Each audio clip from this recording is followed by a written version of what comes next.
جب پاک ہونے کے لیے غسل کرتے ہیں تو غسل کرتے وقت کیا سطر چھپانا ضروری ہے یا بغیر کسی کپڑے کے برہنہ غسل کر سکتے ہیں؟ نیز غسل کے جو 3 فرائض ہیں کیا یہ فرائض ادا کر کے نماز پڑھ سکتے ہیں یا نماز کے لیے الگ سے وضو کرنا ہوگا؟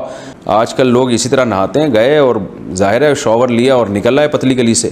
تو شریعت میں بھی کوئی سطر چھپانا نہاتے ہوئے ضروری نہیں ہے. سطر چھپانا لوگوں سے ضروری ہے کہ لوگ نہ دیکھیں. تو ظاہر ہے لوگوں کے سامنے تو انسان نہیں نہاتا نا، نہاتا تو انسان دروازہ بند کر کے کنڈی لگا کے نہاتا ہے. اور پاکستان اور انڈیا میں تو 20 دفعہ چیک کیا جاتا ہے کہ کنڈی لگی بھی ہے کہ نہیں لگی، کیونکہ یہاں کنڈیوں کا بھی اعتبار نہیں ہے، آپ کو پتہ ہے.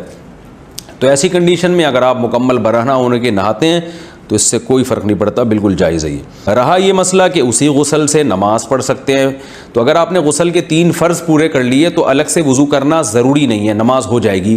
لیکن افضل یہ ہے کہ پہلے وضو کریں پھر غسل کریں، بہتر طریقہ سنت طریقہ یہی ہے.